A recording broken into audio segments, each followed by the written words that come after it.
Nah, pagi ini saya akan berbagi dengan saudara satu pengajaran firman Allah yang saya berikan judul nomor telepon Tuhan. Agak aneh judulnya ya, agak antik, tapi ini tema ini saya pernah ajarkan sama jemaat di Jombang, walaupun tentu dalam selalu firman Tuhan itu baru. Kita lihat ya dalam Yeremia pasal 33 ayat yang ketiga ya.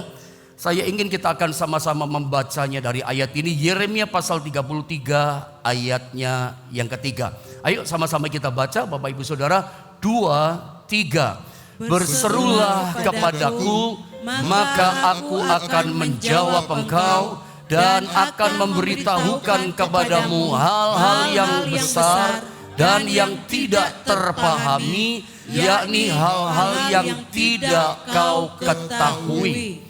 Ini menarik, Yeremia 33 ayat yang ketiga ini dibuka dengan satu kalimat firman Allah yang berkata begini, berserulah kepadaku, itu kalimat yang pertama.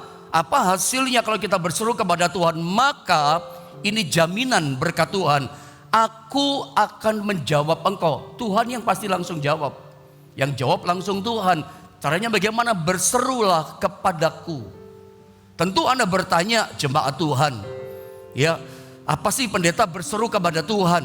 Ya kita tahu itulah berdoa. Tapi saya kasih contoh yang konkret, apa yang dituliskan Alkitab.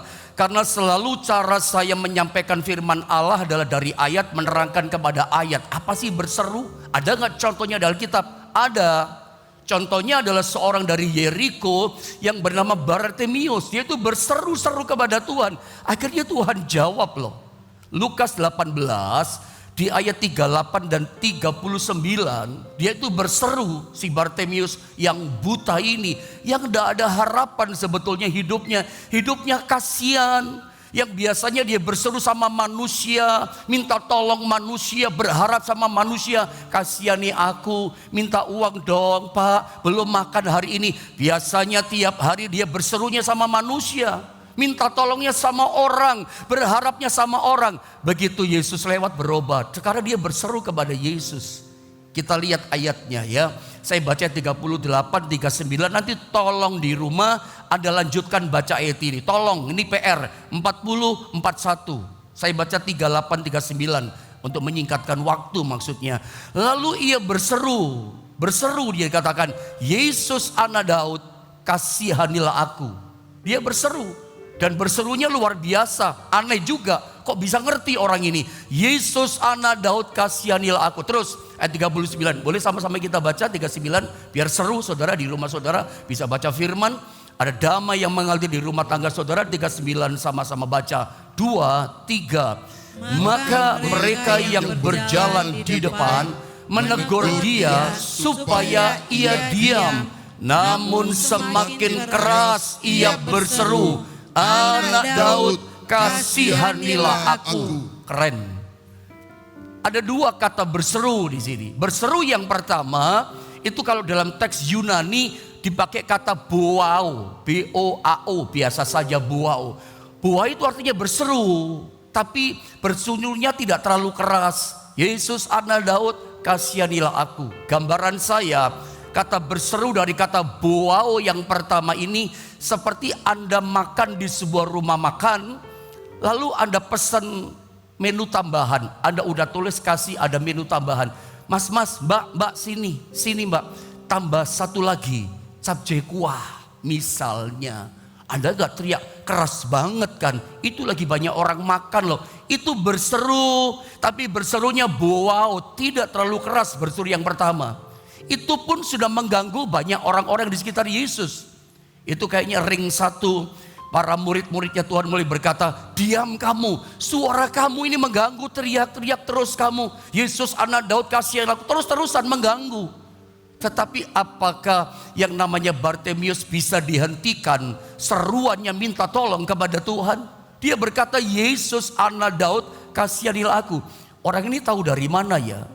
Dia buta matanya, tapi tidak buta pengetahuannya. Rupanya dia sering dengar dari orang-orang sekitarnya bahwa Mesias itu akan datang. Mesias itu dari keturunan Daud. Kalau Anda baca di rumah Matius 1 ayat yang ke-1 dikatakan Yesus anak Daud, gitu kan kata Alkitab. Yesus anak Abraham. Mesias itu lahir dari jalurnya Yesus itu anak Daud. Dari mana gitu loh? Dia tahu Mesias yang datang Yesus itu anak Daud. Dia cuman buta mata, tetapi pengenalan pengetahuannya tidak buta. Makanya orang ketika dia bertanya, ada apa itu kok rame banget? Yesus orang Nazaret lewat. Kenapa dia gak berteriak, Yesus orang Nazaret kasihanilah aku? Enggak. Tapi dia berkata apa yang dia mengerti. Dia berkata Yesus anak Daud, Mesias anak Daud, kasihanilah aku. Dilarang berteriak, dilarang berseru. Tapi namun semakin keras ia berseru. Dari kata keraso, bahasa Yunaninya. Keraso itu teriakan yang sangat keras. Anak Daud, kasihanilah aku. Lebih keras teriakannya. Bayangan saya, gambaran saya kepada Anda. Ketika kita melihat seorang anak muda jalan lagi main handphone, rel kereta api lagi lewat, dia gak sadar. Asik dia main handphone. Ada teriak-teriak, berhenti, stop, stop. Ada teriaknya keras banget, stop. Tapi dia terus jalan. Teriakan ada semakin keras, itu keraso. Keras teriakannya, dia gak bisa dihentikan. Keras teriakannya. Dan ternyata teriakan kerasonya dia ini, itu membuat langkahnya Yesus pencipta langit dan bumi berhenti. Menarik perhatian teriakannya orang ini. Dan Yesus berkata di ayat yang ke-40, panggil orang itu, datang ke sini. Dia berkata pada muridnya, dia datang. Yesus tanya di ayat 40-41, apa yang kau kehendaki aku perbuat bagimu? Ini pengemis loh, yang duduk di pinggir jalan dan orang buta. Tidak ada orang anggap dia, nggak ada orang hormati dia. Orang yang sudah marginal, terpinggirkan. Tidak ada orang peduli dengan ini orang buta. Tapi Yesus peduli. Kalau kepada Bartimeus yang buta dari Yeriko duduk di pinggir jalan, dia peduli. Apalagi kepada saudara, dia sangat peduli. Yesus gak beda-bedakan. Dia pernah bertanya kepada seorang raja Israel yang ketiga yang bernama Salomo. Salomo, apa yang ingin aku perbuat bagimu? Kamu minta apa Salomo? Jangan dipikir, oh ya dia kan raja, dia kan orang hebat. Apakah Bartimeus orang hebat? Saya berpikir ada lebih hebat daripada Bartimeus. Bartimeus punya banyak handicap, punya banyak kelemahan, punya banyak kekurangan. Ini penting loh. Jangan sampai kekurangan kita, kelemahan kita, handicap kita itu menghalangi kita untuk datang sama Tuhan. Menghalangi kita berseru sama Yesus. Seringkali halangan kita ngantuk. Ya, halangan kita, saya lagi sakit Pak. Kalau sakit kau perlu Tuhan. Saya lagi sibuk Pak, banyak urusan, banyak job, banyak tender Pak. Apakah itu yang menjadi halangan saudara berseru sama Tuhan? Mau ditolong Tuhan enggak? Ini luar biasa. Kalimat pertama dikatakan berseru. Dan dia berkata gini, Tuhan, itu kalimat 42, Tuhan aku pengen melihat. Jadilah padamu seperti imanmu. Langsung celik matanya. Berseru. Yesus menjawab. Saudara, saya ingin terangkan sama saudara, perhatikan pada kalimat berikutnya ini, Yeremia 33. Saya ulang sekali lagi. Ketika kita berseru ada jaminan, nanti saya terangkan. Saya baca ulang ya. Berserulah kepadaku, maka aku akan menjawab engkau. Ternyata dalam terjemahan bahasa Inggris keren juga ya. Dikatakan call to me. Atau terjemahan versi Inggris yang lain, call unto me and I will answer you. Ya, panggil aku, hubungi aku. Biasanya kalau kita ketemu seseorang lama kita tidak berjumpa, kita ngobrol sana sini, kita kangen sama dia, lama tidak berjumpa kan. Lalu ketika berpisah kita berkata bye bye. Nanti saya call ya, nanti saya call kamu ya. Ngerti Anda maksudnya? Nanti saya hubungi kamu. Atau sederhananya gini, nanti saya telepon kamu. Makanya tadi saya pakai judul adalah nomor telepon Tuhan. Itu loh maksud saya. Call unto me, call to me, hubungi saya. Jadi kalau saya terjemahkan pakai bahasa Inggris dalam terjemahan Indonesia ini, berserulah kepadaku, hubungi aku. Ya, berseru kepadaku, bicara kepadaku, cerita kepadaku, mintalah kepadaku, Call to me, kata Tuhan. Ayo minta kepadaku, berseru, hubungi aku, telepon aku, kata Tuhan. Maka aku akan menjawab engkau dan akan memberitahukan kepadamu. Perhatikan, hal-hal yang besar dan yang tidak terpahami, yakni hal-hal yang tidak kau ketahui. Call to me, panggil aku, hubungi aku. Saya pernah ajarkan, coba next, kepada jemaat yang di Jombang, satu dalil nomor telepon Tuhan. Itu istilah saya sih, tidak ada begitu ya. Cuman itu kan istilah saya, pendeta ngajar jemaat. Dalil ini supaya mudah mengingatkan jemaat, mengingatkan Anda semua ketika Anda punya persoalan seperti Bartimius, ketika ada dalam kesesakan, tidak ada harapan lagi. Ingat, ada nomor teleponnya Tuhan yang Anda bisa call, Anda bisa telepon, Anda bisa hubungi Tuhan. Dia langsung menjawab. Ketika Anda pencet tombol nomor ini, ketika orang dulu berkata putar, kerek zaman dulu kan, Anda putar nomor-nomor ini, call saudara, Anda pencet nomor itu, Anda akan terhubung dengan Tuhan dan Tuhan menjawab saudara. Nomornya apa itu? Istilah saya dalilnya, dalil 2233501518. Ini dalil nomor telepon Tuhan. Anda pencet tombol ini, Anda ketemu sama Tuhan, dijawab oleh Tuhan. Apa sih maksudnya? 222 tadi, 3335015818. Dua-duanya itu Yunus pasal 2 ayat yang kedua.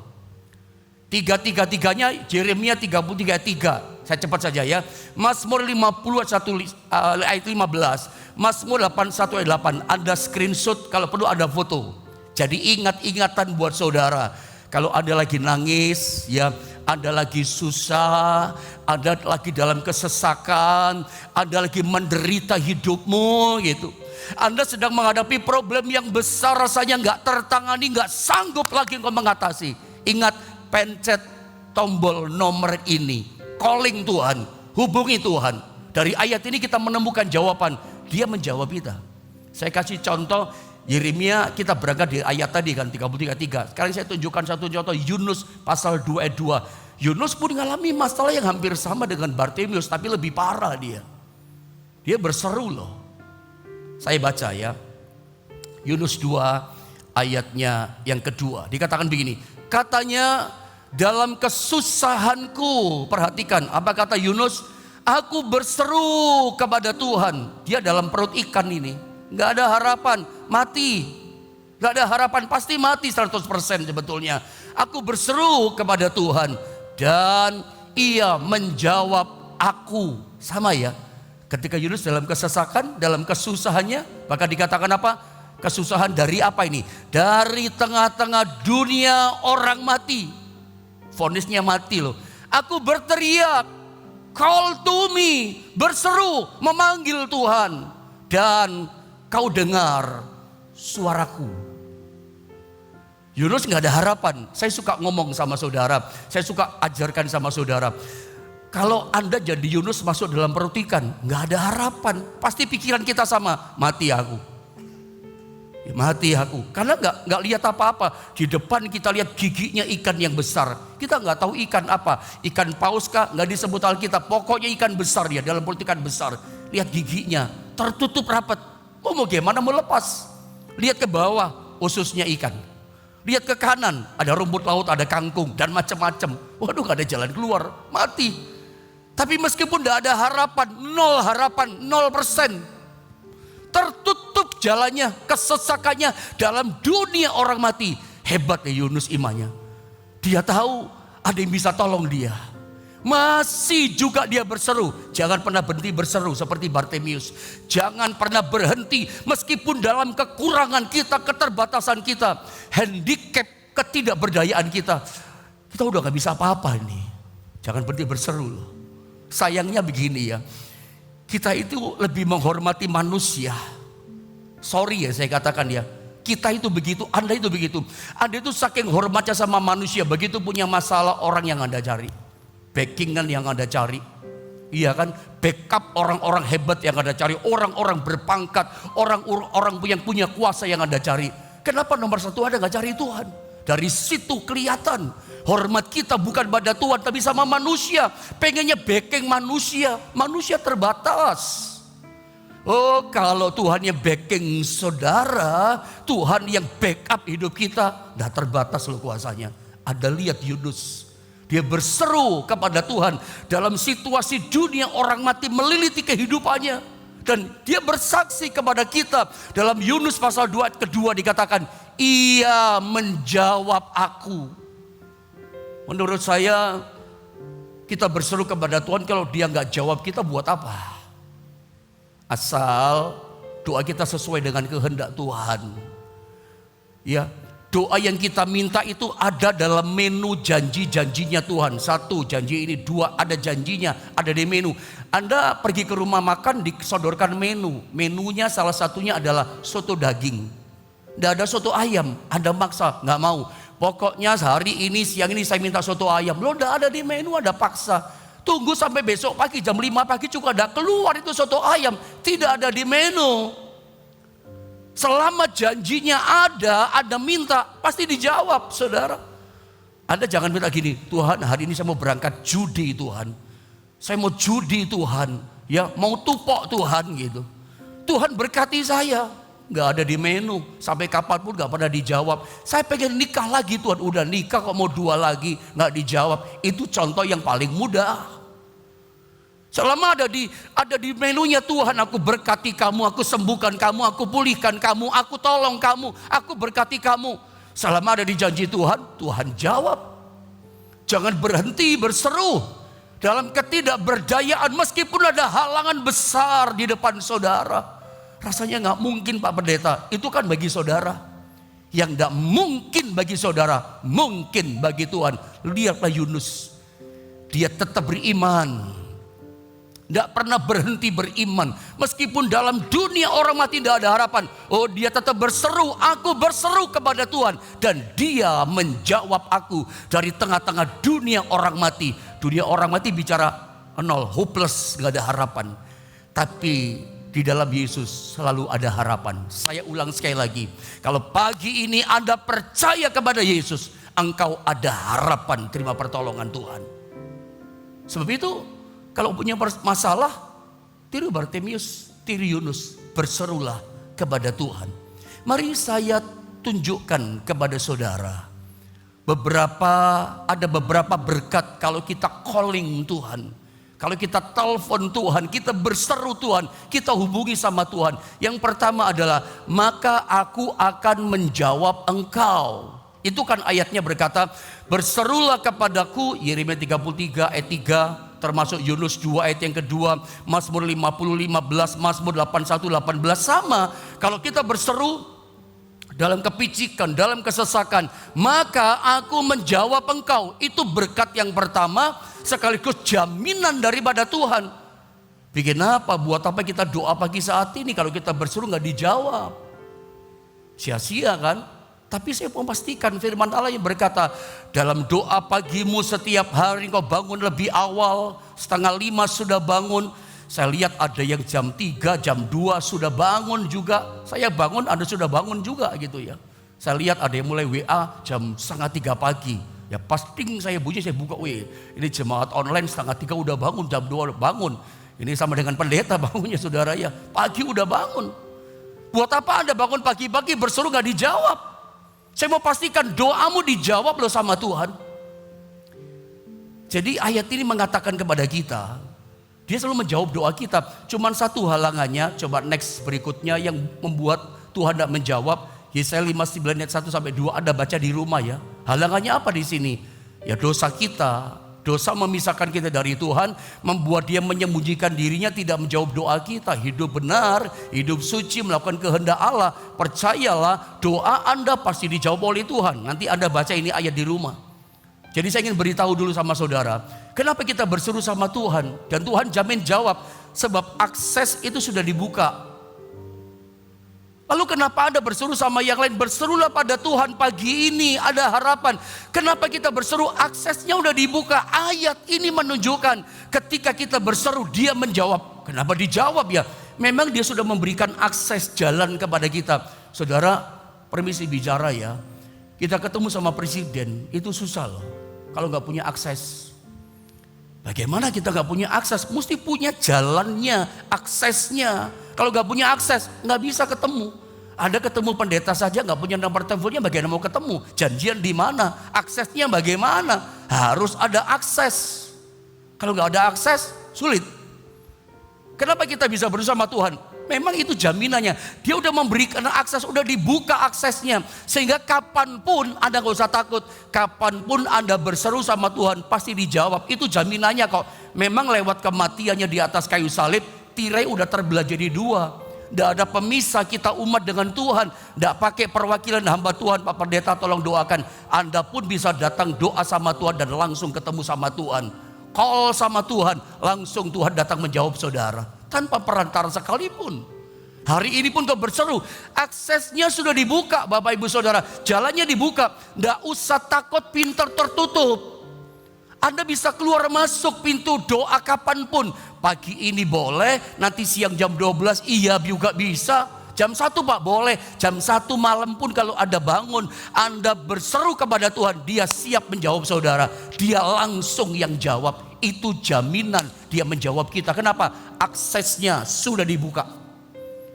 Dalam terjemahan bahasa Yunani, prosagogen. Gak usah takut tertutup. Udah terbuka aksesnya. Jadi gak usah takut tertutup. Seperti Elia, itu hari itu 7 kali dia berdoa. Kok bisa bolak-balik? Memang aksesnya dibuka. Gak pakai janjian Pak, gak pakai janjian. Karena aksesnya udah dikasih sama kita. Anda jangan konyol ya. Berkata gini, kok mestinya Pak Tuhan itu tertib. Mestinya ada waktunya berseru sama Tuhan, doa itu jam sekian. Nanti yang kedua jam sekian. Saudara, kita bukan hamba. Kita bukan pegawai. Yang ketemu sama Tuhan tuh mesti janjian dulu. Ya. Kalau pegawai, karyawan, hamba ketemu sama bosnya, sama lopannya, mesti janjian dulu. Pak, nanti saya mau ketemu bos, saya mau ketemu jam 8 pagi bisa bos. Bos katakan, aduh udah bisa, saya ada urusan luar kota. Kapan bos waktunya bisa ketemu? Saya mau ngomong sesuatu bos, panjang lebar bos. Nanti 1 bulan lagi, mau apa kita? Terserah bosnya kan. Ada waktu, kita bukan hamba. Ya, karena gak pakai janjian lagi, aksesnya udah dibuka. Anda gak usah takut tertutup pintumu. Kapanpun saudara bisa berseru. Ketika dalam kesesakan tiba-tiba datang, jam itu, detik itu Anda berkata, Tuhan Yesus tolong aku. Anda ditolong sama Tuhan. Haleluya. Kapanpun, Anda bukan hamba. Anda bukan hamba, saya ulang. Mesti pakai ngatur jam sekian. Kapanpun Anda datang itu prosagogen. Udah dibuka, saya tunjukkan satu ayat. Efesus pasal 3 ayat 12 itu. Saya minta tolong multimedia, ini dia. Boleh kita sama-sama baca saudara ya. Efesus 3:12, 1, 2, dan 3. Di dalam Dia kita beroleh keberanian dan jalan masuk kepada Allah dengan penuh kepercayaan oleh iman kita kepadanya. Anda lihat, di dalam Dia, di dalam Yesus Kristus yang telah mati dan bangkit buat setiap kita. Apa Alkitab katakan? Kita beroleh keberanian. Tidak ada takutnya kita ketemu sama Tuhan.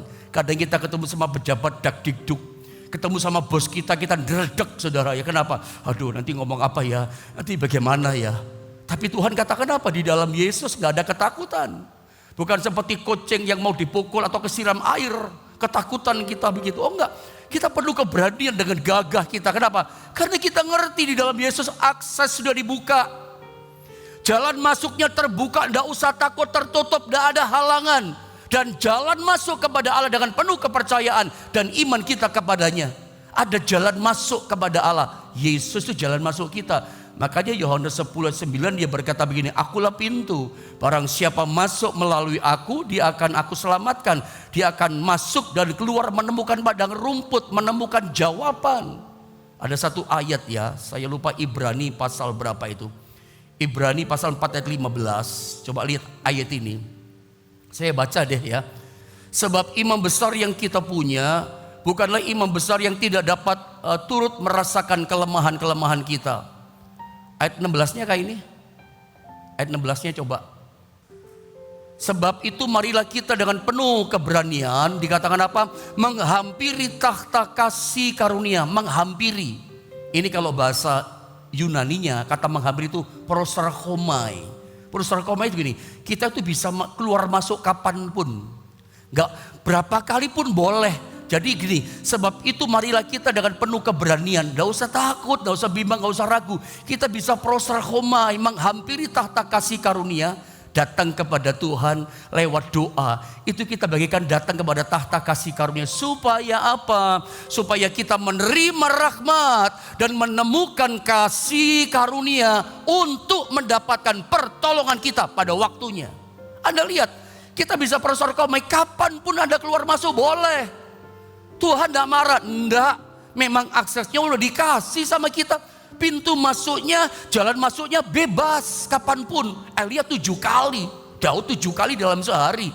Apa Tuhan marah? Senang Tuhan malahan. Dan Alkitab katakan apa? Ketika kita masuk kepada Dia, kita bagian masuk kepada tahta kasih karunia. Nah disitulah Alkitab katakan kita mendapatkan pertolongan Tuhan tepat pada waktunya. Poin 1, ketika kita berseru kepada Tuhan, ada jaminan, ada berkat yang pertama. Tuhan menjawab kita. Berapa kali sehari? Boleh. Ada dijawab loh. Kalau ada berseru gak dijawab, buat apa kita berseru? Ada jaminan dijawab. Yakin dengan iman. Pegang ini ayat. Ya, dijawab. Engkau yang mulai bimbang, yakin hari ini doaku pasti dijawab oleh Tuhan. Anda bisa mulai chatting sekarang juga. Dengan iman Anda chatting, katakan, aku percaya pergumulan doaku hari ini, aku berseru kepada Tuhan, dijawab oleh Tuhan. Terserah pakai bahasa Anda, mungkin kepanjangan saya. Aku berseru kepada Tuhan, Tuhan menjawab doaku. Imani hari ini, bahkan katakan dengan mulutmu, doaku, seruanku didengar oleh Tuhan, dijawab oleh Tuhan. Itu yang pertama. Yang kedua, saya bagi sama saudara, berkat apa yang kedua, yang jaminan apa yang kedua kita dapat kalau kita berseru kepada Tuhan? Tuhan memberitahukan hal-hal yang besar yang tak terpahami. Dari ayat ini, saya nggak ulang baca lagi, baca di rumah. Yesaya 33 ayat yang ketiga. Dia memberitahukan kepada kita itu hal-hal yang besar, yang tak terpahami, yakni hal-hal yang memang kita tidak ketahui. Lalu, kenapa kita datang kepada orang? Kepada orang pinter, kepada orang dukun, kepada segala macam. Kenapa gak datang pada Tuhan? Ayat ini memberikan keyakinan kepada saya. Ayat ini memperkokoh iman saya. Bahwa saya tidak bimbang, tidak ragu. Masa depan saya akan mengalami hal-hal yang besar. Saya tidak khawatir lagi besok makan apa. Saya tidak khawatir besok mau pergi kemana. Nanti pelayanku ke depan bagaimana, saya tidak khawatir. Saya percaya yang Tuhan berikan kepada saya di hari depan saya adalah hal-hal yang besar. Ingat baik-baik. Kenapa Anda takut, khawatir pagi ini? Karena ayat ini berkata Tuhan beri di tahun 2023 kepada saudara hal-hal yang besar. Meskipun kita nggak tahu. Anda tanya sama saya, Pak Pendeta kok percaya bahwa di tahun depan ini, di hari bulan depan ini Tuhan berikan hal-hal yang besar kepada Pak Pendeta. Pak Pendeta tahu hal besar apa? Saya tidak tahu. Saya tidak mengerti. Saya tidak tahu. Tapi saya percaya Tuhan berikan kepada saya adalah hal-hal yang besar. Hal yang sama, Tuhan tidak pandang bulu. Mau pendeta, mau jemaat, mau orang tua, mau orang muda, mau orang bodoh, mau orang pinter, mau siapa saja kita, Tuhan tidak pandang bulu. Asal Anda hidup di dalam Dia, Anda suka berseru kepada Tuhan, Anda panggil Tuhan, Anda cerita masalahmu pada Tuhan, Anda calling sama Tuhan. Apa yang terjadi? Tahun ini hidupmu, masa depanmu diberikan Tuhan hal-hal yang besar. Apa pendeta hal yang besar? Tidak tahu kita, tapi yakin pegang iman erat-erat bahwa Tuhan berikan kepada kita dalam nama Yesus hal-hal yang besar pada saudara. Dan hal yang besar itu selalu kebaikan. Tuhan tidak pernah menghancurkan kita. Hal yang baik Tuhan tidak pernah bangun berikan kepada kita. Selalu rancangan Tuhan itu yang terbaik buat kita. Jadi kita tahu hal yang besar yang Tuhan beri kepada kita, itu yang terbaik buat saudara. Yang gak baik buat saudara gak dikasih. Yang jelek buat saudara gak dikasih. Yang buruk buat saudara gak dikasih. Yang dikasih adalah hal-hal yang baik. Yang besar itu yang baik. Dengan cepat. Yang ketiga, yang terakhir. Masih ada ayat sebetulnya, ini saya lewat. Ada Matius 6 ayat 33-34, tapi saya lewat ya. Saya langsung masuk tembak yang ketiga. Berkat apa, jaminan apa kalau kita berseru pada Tuhan? Yang ketiga, itu ada di ayat yang ke-6. Di pasal yang sama. Kan konteksnya ayat ini berseru kepada Tuhan. Ayat 3, Tuhan memberitahukan kepada kita hal yang besar. Yang kedua, yang ketiga ini turun ke bawah ayat yang ke-6. Apa yang kita dapat? Saya ingin ayat yang terakhir ini kita sama-sama baca dong saudara ya. Yeremia 33 ayat yang ke-6, apa yang kita dapatkan kalau saat berseru pada Tuhan. 1, 2, 3.